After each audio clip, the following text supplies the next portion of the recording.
3장 11절에서 14절 말씀이십니다. 봉독하겠습니다. 하나님이 모든 것을 지으시되 때를 따라 아름답게 하셨고 또 사람들에게는 영원을 사모하는 마음을 주셨느니라. 그러나 하나님이 하시는 일이 시종을 사람으로 측량할 수 없게 하셨도다. 사람들이 사는 동안에 기뻐하며 선을 행하는 것보다 더 나은 것이 없는 줄 내가 알고 사람마다 먹고 마시는 것과 수고함으로 낙을 누리는 그것이 하나님의 선물인 줄도 또한 알았도다. 하나님께서 행하시는 모든 것은 영원히 있을 것이다. 그 위에 더할 수도 없고 그것에서 덜할 수도 없나니 하나님이 이같이 행하심은 사람들이 그의 앞에서 경외하게 하려 하심인 줄 내가 알았도다. 아멘. 이 말씀으로 오늘 제목은 광활한 우주에서 왜 지구에만 인간이라는 다소 좀 긴 제목으로 하나님 말씀을 나누고자 합니다. 어제는 또 설날이었는데 또 아니신 분들도 계시겠지만 또 가족별로 또 모여서 또 기쁨의 설을 보내셨을 줄 압니다. 또 계속 가정의 온전한 또 식구들의 구원을 위해서도 우리가 함께 기도하는 그런 은혜의 시간이 되면 좋겠습니다. 어떤 과학자들은 이런 질문을 하고 우리도 계속 그것이 궁금증이기도 해요. 하나님이 있다면 셀 수 없이 많을 정도의 그 우주 공간에는 정말 우리가 세는 것 자체가 불가능할 정도로 많은 별들이 있는데 그 중에서 이 지구에만 생명이 있다는 게 말이 되는가? 우주는 우리가 상상하는 것보다 훨씬 더 광대합니다. 우주에는 은하가 대략 이것도 정확한 게 아니에요. 1000억 개 정도 된다고 해요. 은하계가. 근데 그 한 은하계마다 그 은하계 속에 있는 별들의 숫자도 1000억 개가 넘는다고 합니다. 그런데 이것은 그나마 지금까지 파악한 정도가 그 정도지 더 파악하면 은하계 수도 더 많을 수 있고 그 은하계 안에 별들의 수도 더 많을 수가 있죠. 계속 그 연구되어 가는 그런 과정이기 때문에 이것은 어찌 보면 끝이 없습니다. 그런데 광활한 우주 안에 그렇게 수많은 별이 있는데 어떻게 딱 한 별, 지구에만 사람이 살고 지구에만 동물이 살고 지구에만 생명체가 있을 수 있는가? 이 지구 말고 다른 별에도 생명체가 있지 않은가? 일명 외계인. 외계인의 유무는 인간 역사에서 끊임없이 그 논쟁거리로도 이렇게 왔죠. 그러나 사실 그 답은 하나님만이 아셔요. 우주와 세상을 지으신 분이 하나님이시기 때문에. 그리고 우리가 창세기 1장 1절을 보면 태초에 하나님이 천지를 창조하시니라 했을 때 천지, 이게 하늘과 땅이잖아요. 거기 하늘과 땅에서 그 땅은 지구예요. 이 지구를 땅이라고 말하는데 우리가 살고 있는 이 지구는 1장을 계속 읽어가 보면 온갖 종류의 식물이 바로 이 땅에 심겨진 거고 육지가 아닌 또 바다 쪽에는 각종 어류들을 하나님이 또 만드셨지만 마지막으로 또 이 땅에다가 각종 짐승과 사람을 만드셨어요. 성경 창세기 1장에서 말하는 그 땅은 이 지구를 말합니다. 그래서 지구 말고 다른 별에 또 다른 사람이나 외계인이 있는지는 성경이 침묵하고 있기 때문에 우리가 정확히 알 수는 없고요. 단 지구 말고 다른 영역에도 존재하는 피조물이 있다면 하나님처럼 영으로 지어진 천사들입니다. 가브리엘, 미가엘 이런 천사들은 영물이죠. 영물. 육신이 없어요. 우리처럼 육신이 없고 하나님처럼 영적인 존재이기 때문에 천사들은 인간이 살고 있는 지구에도 가끔 내려와서 어떤 하나님의 말씀을 전해주기도 하고 또는 인간을 이렇게 보살피거나 살피기도 해요. 그러나 또 하나님이 계시는 하늘이라는 거룩한 영역에서 하나님과 함께 보통 존재하는 피조물이 천사들입니다. 그러니 눈에 안 보이는 그 천사들 정도만 이렇게 지구가 아닌 하나님이 계신 하늘이라는 영역 속에서 또 이렇게 같이 존재하고 있지 눈에 보이는 모든 생명체는 여기 계신 여러 사람들과 또 모든 생명체는 지구에만 존재하는 것처럼 성경은 말씀하고 있죠. 그러면 다시 이 질문을 좀 해볼게요. 광활한 우주를 창조하신 하나님께서 별들의 숫자도 셀 수 없을 정도로 많은 별들을 만드신 하나님께서 왜 지구에만 생명체를 지으셨을까? 특히 사람을 당신의 형상으로 지으신 사람, 기왕이면 당신의 형상으로 그렇게 멋지게 사람을 지으실 거면 여러 별에다가 배치해서 그렇게 여러 별에다가 지으시지 왜 사람까지도 딱 이 한 별, 지구에다만 그렇게 지어 놓으셨을까? 라는 것을 생각해 볼 수 있죠. 왜냐하면 이 지구에만 생명체가 살고 있다면 그 광활한 우주가 너무 아깝잖아요. 그 광활한 우주는 그럼 뭐에 쓰여지는 건데 이 지구에만 생명체를 하나님이 지으셨단 말인가? 그럼 우주가 너무 아깝지 않은가? 의문이 되는 이 질문에 우리가 답을 한다면 오늘 11절 말씀에서 답을 찾아볼 수 있습니다. 하나님이 모든 것을 지으시되 때를 따라 아름답게 하셨고 그 다음에 또 사람들에게는 영원을 사모하는 마음을 주셨느니라. 영원을 사모하면서 살래요. 우리 사람들들어. 우리가 사는 이 땅덩어리는 우주에 비하면 정말 눈에도 안 보이는 티끌인데요. 여러분이 어찌 보면 학생들이 더 잘 알겠죠. 과학을 계속 배우고 있다면 눈에도 안 보이는 티끌이에요. 이 지구는. 근데 우리 한 사람 한 사람의 크기는 어떻겠어요? 그럼 더 정말 티끌보다도 못하고 아무것도 아닌 거죠. 우리 한 사람 한 사람의 크기는. 하나님은 왜 우리를 그렇게 지으셨을까? 영원을 사모하라고. 측량이 불가능한 우주를 보면서 우리 눈에 우주가 한눈에 다 볼 수 있는 것도 아니죠. 솔직히 그 측량이 불가능한 우주를 보면서 그거를 지으신 하나님, 영원하신 하나님을 사모하고 바라보라고 그렇게 우리를 그렇게 지으신 거죠. 지구에다만. 우리가 하나님을 바라볼 때 뭘 깨달을 수 있을까요? 그 하나님은 우주보다 더 크신 그야말로 측량할 수 없는 신 중의 신이죠. 에베소서에 보면 바울이 에베소 교인들을 향해 기도할 때 어떤 측량과 관련된 표현을 4가지로 하고 있어요. 에베소서에 우리 추가 말씀으로 준비되는데 한번 같이 읽어보겠습니다. 시작. 능히 모든 성도와 함께 지는 그리스도의 사랑을 알고 그 너비와 길이와 높이와 깊이가 어떠함을 깨달아 하나님의 모든 충만하신 것으로 너희에게 충만하게 하시기를 구하노라. 네. 앞서 제가 측량할 수 없는 그 우주의 크기, 또 측량할 수 없는 하나님, 이런 측량이라는 말을 했는데 측량은 물건의 높이와 깊이와 길이, 넓이 이런 것들을 재는 것을 측량이라고 하죠. 근데 우리가 우주의 넓이와 길이, 높이와 깊이를 측량할 수 있을까요? 말도 안 되는 소리죠. 하물며 그거를 창조하신 하나님은 그야말로 우리가 그 하나님의 높이와 깊이, 넓이와 길이를 측량할 수 있는가? 없다고 성경은 말씀하고 있는 거죠. 지금 제가 계속 우주와 하나님을 말씀드렸는데 우주는 이 예배실처럼 이런 예배실을 공간이라고 하죠. 저 벽의 시계는 그 시간이라고 하고요. 우주는 공간적인 성격으로 우리가 느껴져요. 공간적인 성격에서 우주는 측량할 수가 없어요. 너무나 넓고 끝이 없기 때문에. 그런데 오늘 전도서 말씀은요. 공간보다는 시간면에서 영원을 말씀하고 있어요. 하나님이 모든 것을 지으시되 때를 따라 아름답게 하셨고 그 다음에 그러나 하나님의 하시는 일에 시종을 사람으로 측량할 수 없게 하셨도다. 시종, 하나님이 하시는 일의 시작과 끝을 우리는 알 수 없어요. 하나님이 드러내지 않으셨기 때문에. 가끔 말씀드렸지만 우리의 끝은 육신의 죽음인데 그걸 우리가 모르는 게 얼마나 다행인지 몰라요. 내가 죽을 날을 내가 모른다는 게 천만다행인 거죠. 드러내지 않으시는 이유는 하나님만 경외하면서 살라고 드러내지 않으신 거예요. 14절 중간부터 다시 보면 하나님이 이같이 행하심은 사람들이 그의 앞에 경외하게 하려 하심인 줄을 내가 알았도다. 지혜의 왕 솔로몬이 이렇게 고백을 합니다.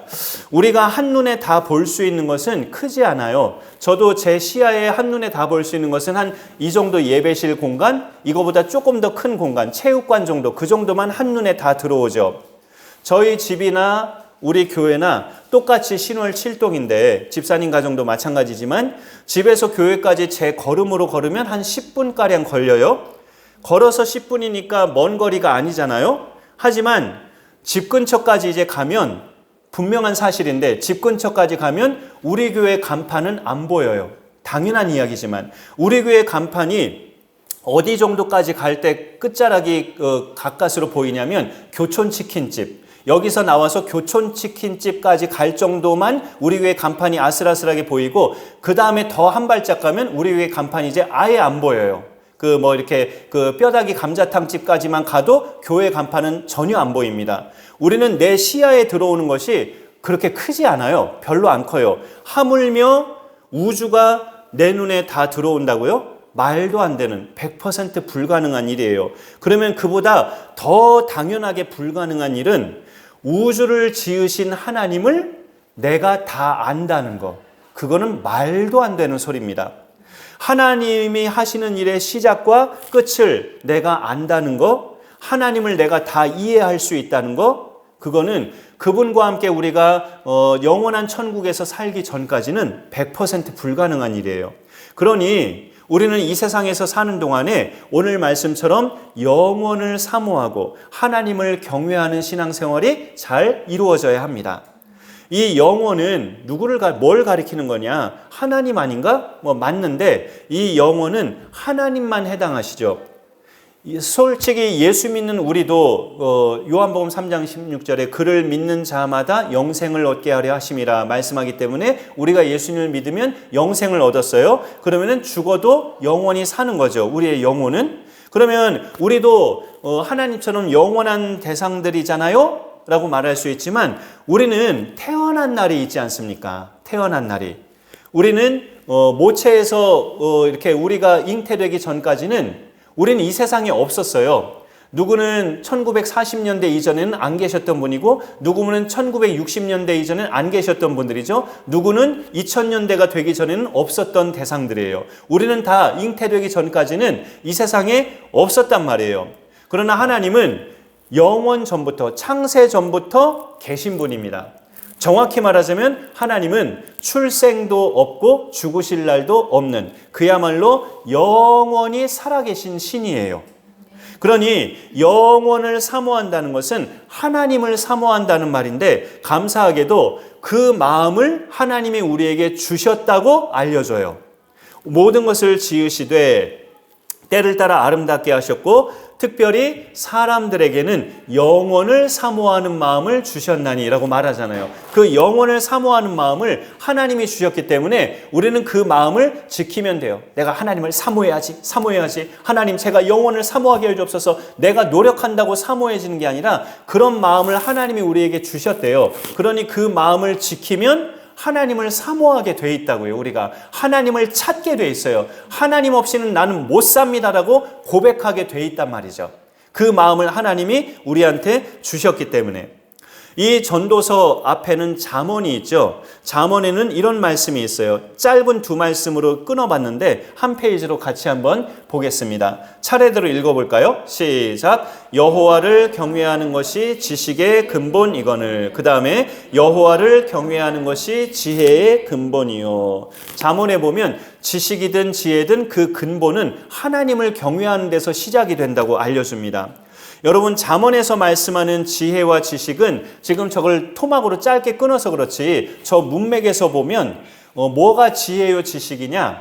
거만하지 않고 미련하게 행하지 않고 또는 자기 똑똑함을 의지하지 않고 또 하나님께서 대리인으로 세우신 아버지와 어머니의 훈계와 법을 지키는 사람, 그게 지혜와 지식을 가진 사람이라고 잠언에서 말하고 있어요. 그런데 그 지혜든 지식이든 그 근본, 그 뿌리는 하나님을 경외하는 데서 나온다고 알려줍니다.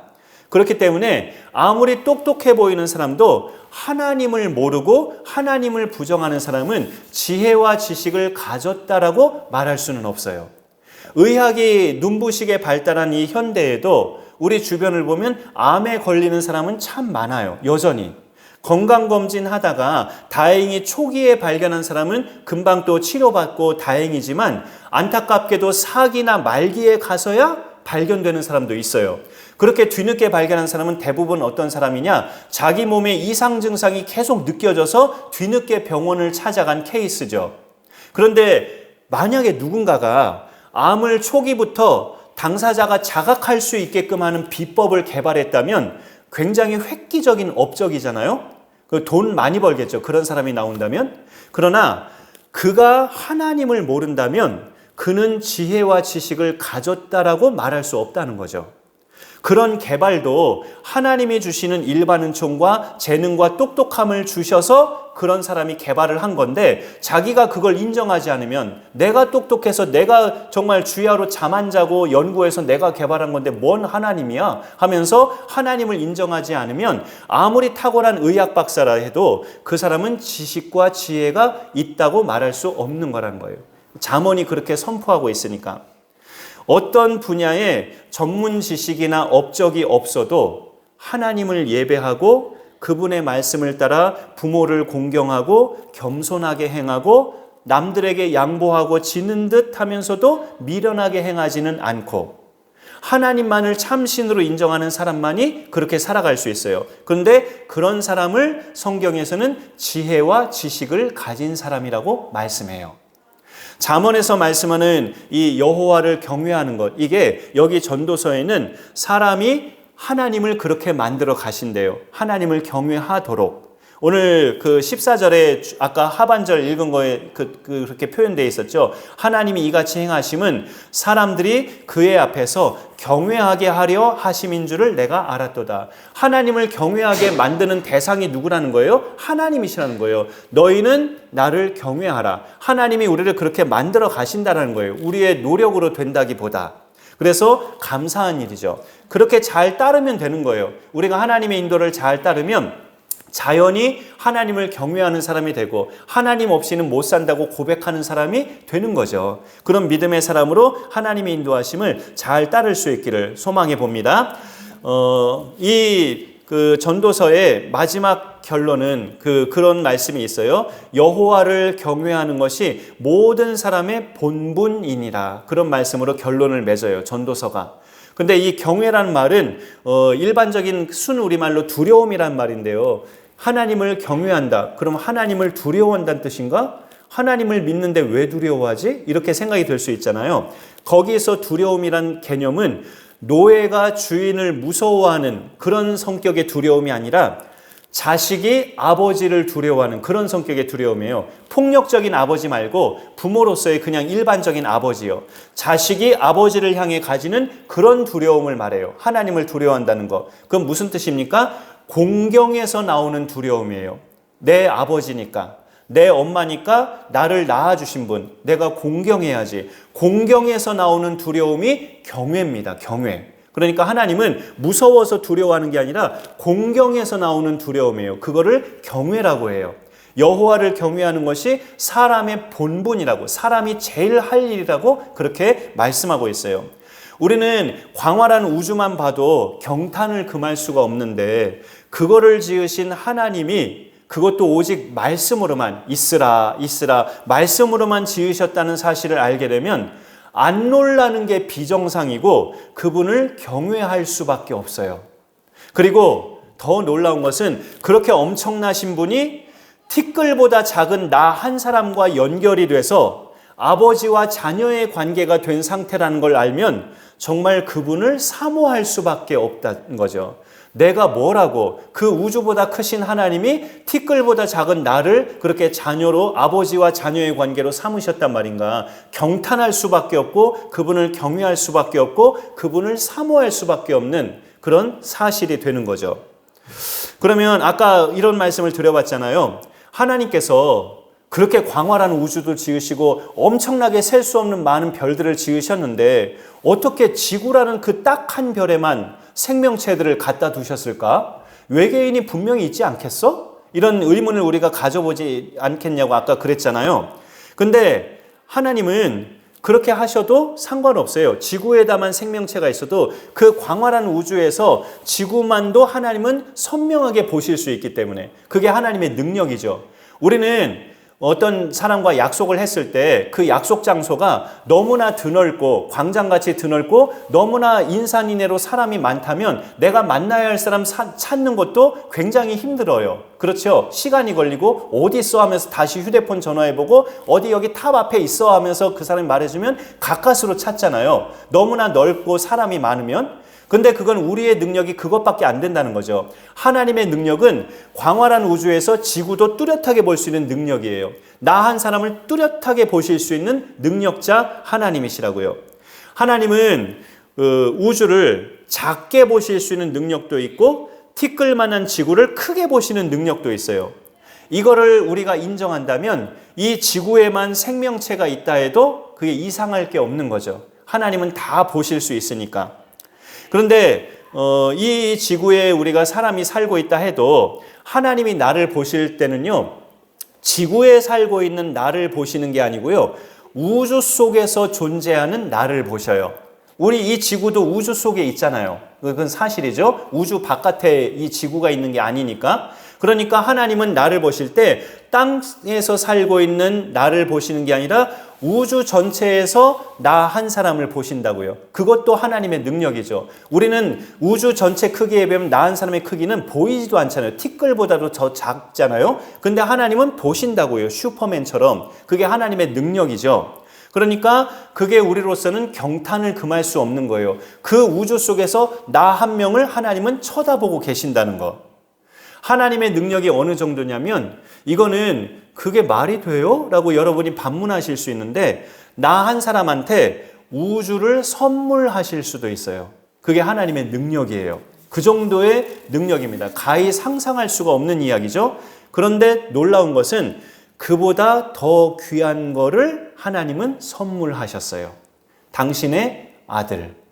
하나님이 우리를 얼마나 사랑하시는지를 보여주신 방법이 우리 대신 당신 아들을 죽게 하신 거라고 로마서 5장에서 말씀하고 있죠. 그래서 참고 말씀 하나 더 있는데 그거 마저 한번 읽어보겠습니다. 시작. 우리가 아직 죄인 되었을 때에 그리스도께서 우리를 위하여 죽으심으로 께서 우리에 대한 자기의 사랑을 확증하셨느니라. 예.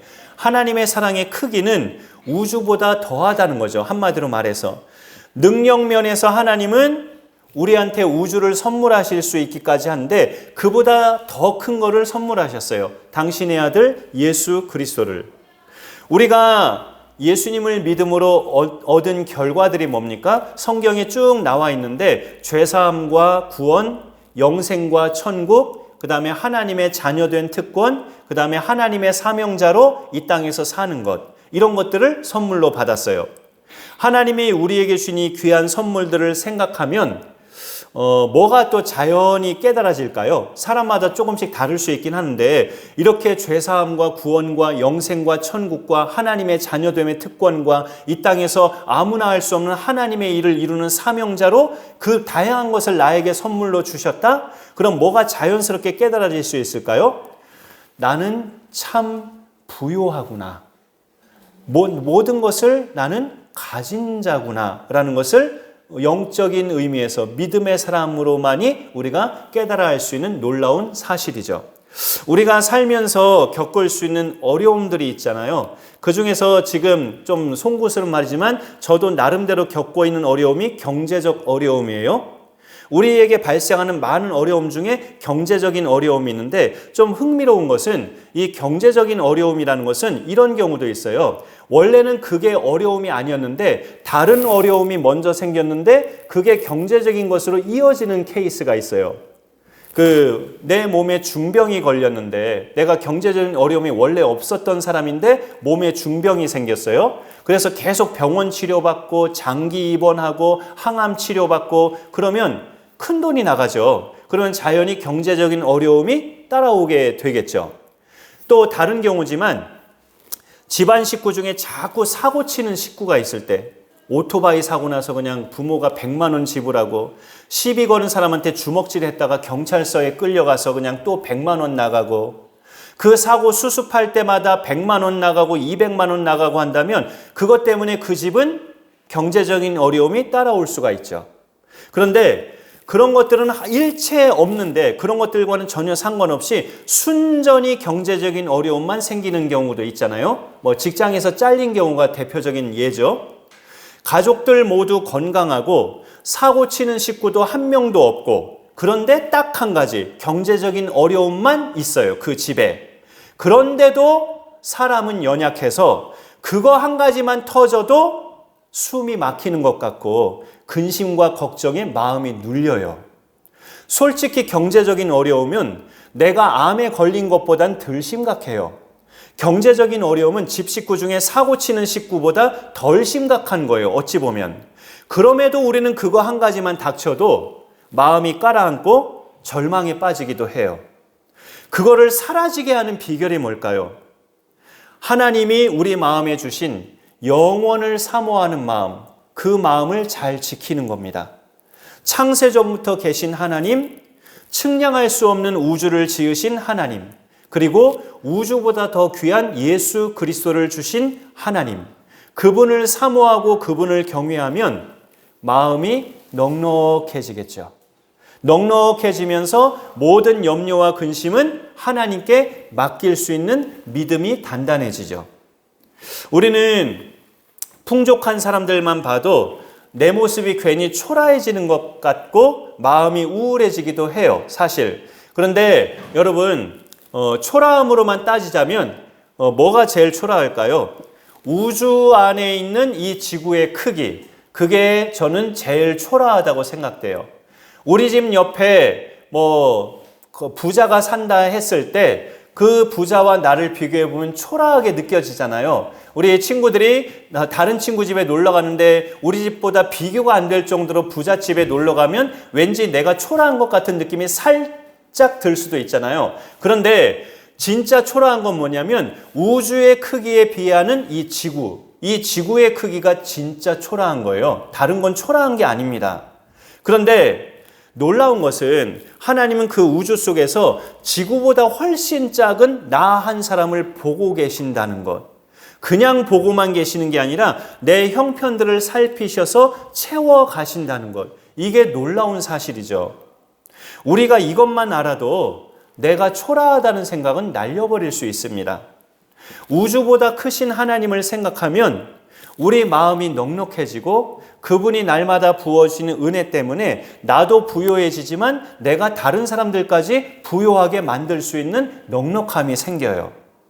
영원하신 하나님, 우리에게 그 영혼을 사모하는 마음을 하나님이 심어주셨대요. 그럼 그 마음만 잘 지키면 우리가 영원하신 하나님을 날마다 사모하면서 살아갈 수 있어요. 그 하나님을 사모하고 경외하면서 나도 부유해지고 다른 사람들도 부유하게 만드는 그런 축복의 통로의 삶이 우리 가운데 잘 펼쳐질 수 있기를 간절히 축원합니다. 우리 말씀을 기억하면서 찬양 중에 우리 교회에서는 좀 처음 불러보는 찬양 같아요. 깊도다 하나님의 지혜와 지식의 부요함이여 라는 찬양이 있는데 우리 같이 한번 불러보고 봉헌송 또 이어서 부르겠습니다.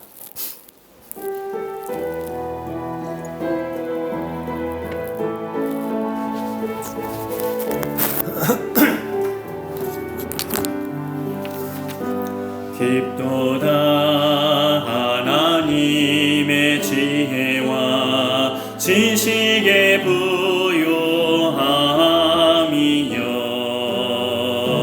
깊도다 하나님의 지혜와 지식의 부요함이여 그의 판단은 증량지 못할 것이며 그의 길은 찾지 못할 것이로다 그의 판단은 증량치 못할 것이며 그의 길은 찾지 못할 것이로다 깊도다 하나님의 지혜와 지식의 부요함이요 깊도다 하나님의 지혜와 지식의 부요함이요 범사의 그를 인정하라 내 길을 지도시리라 범사의 그를 인정하라 내 길을 지도하시리라 마음 다하여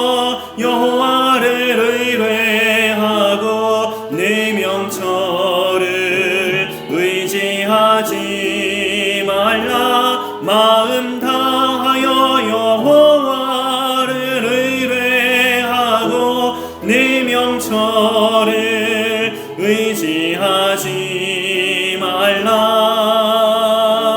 범사에 그를 인정하라. 내 길을 지도하시리라. 범사에 그를 인정하라.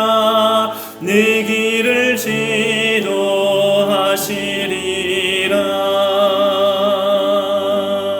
네. 우리 만 가지 은혜를 또 부르면서 봉헌하겠습니다.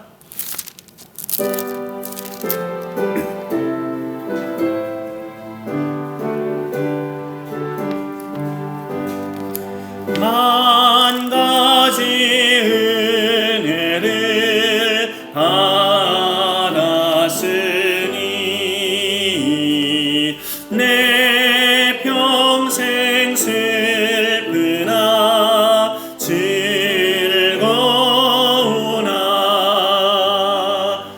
이 몸을 온전히 주님께 바쳐서 주님만 위하여 늘 살겠네. 아멘. 하나님 감사합니다. 오늘도 하나님께 나와서 이렇게 예배하는 귀하신 분들 또 하나님이 받으신 줄로 믿습니다. 믿음의 연약함에 또 지체들이 있을 수도 있지만 또 말씀을 듣고 순수함으로 받아들이는 우리 귀한 성도님들과 자녀들을 오늘도 축복의 은총으로 함께하여 주옵소서. 또 귀한 순서에 따라서 봉헌하신 손길들이 있습니다. 우리 가정의 형편을 아시는 하나님께서 우주에 비하면 이 지구는 눈에 보이지도 않는 티끌이지만 훨씬 더 작은 우리를 한눈에 보시고 날마다 살피시고 때를 따라 돕는 은혜로 채워주신 하나님의 놀라우심을 우리가 늘 범사에 감사하며 기쁨으로 하나님을 찬양하며 날마다 믿음의 승리자로 살아갈 수 있도록 인도하여 주옵소서. 인간에게 살면서 닥칠 만한 그런 어려움들이 많이 있는데 우리는 한 가지 어려움만 닥쳐도 마음이 눌리게 되고 주저앉기도 합니다. 그만큼 연약한 우리들을 하나님께서 또 아시오니 우리의 그런 성정과 약함을 아시는 하나님께서 늘 우리가 감당할 만한 시험당함을 허락해 주시고 시험당할 쯤에 또한 피할 길을 내사 능히 감당케 하신다는 말씀과 같이 그렇게 날마다 이겨나가는 승리의 삶을 우리가 살아갈 수 있도록 인도하여 주옵소서. 가정마다 하나님의 은총으로 물질에 필요한 것도 채워지게 하시고 늘 하나님의 영광을 위해서 살아가기에 부족하면은 복된 모든 가정들로 하나님 인도하여 주옵소서. 설 명절을 은혜 가운데 잘 마치게 하신 것 감사드리며 사랑하는 모든 식구들마다 다 예수님 믿고 구원받는 하나님의 온 가족이 될 수 있도록 귀한 축복으로 하나님 함께하여 주옵소서. 이 물질을 하나님께서 거룩한 예물로 인쳐주시고 우리 교회가 또 든든히 서가는 일에 쓰여지는 구별된 물질로 하나님 함께하여 주옵소서. 감사드리며 예수님의 이름으로 기도 올리옵나이다. 아멘. 오늘 또 이렇게 원문각처에서 오신 분들 또 피곤한 중에 오신 지체들 감사드립니다. 또 어제 설 명절 은혜 가운데 잘 보내셨을 줄 아는데 명절 연휴 기간입니다. 계속 가정마다 모든 식구들 예수님 구주로 영접하면서 함께 신앙생활을 하는 그런 복이 우리 가정마다 있기를 또 소망하며 기도합니다. 다른 제목은 다른 광고 내용은 또 계속 요즘에 반복되는 것이라 주보의 내용 그렇게 참고하시면 되겠습니다. 예배 후에 또 같이 식사 교제하면서 같이 교제의 시간 가지면 좋겠습니다. 우리 같이 일어나서 찬송가 304장 함께 부르십니다.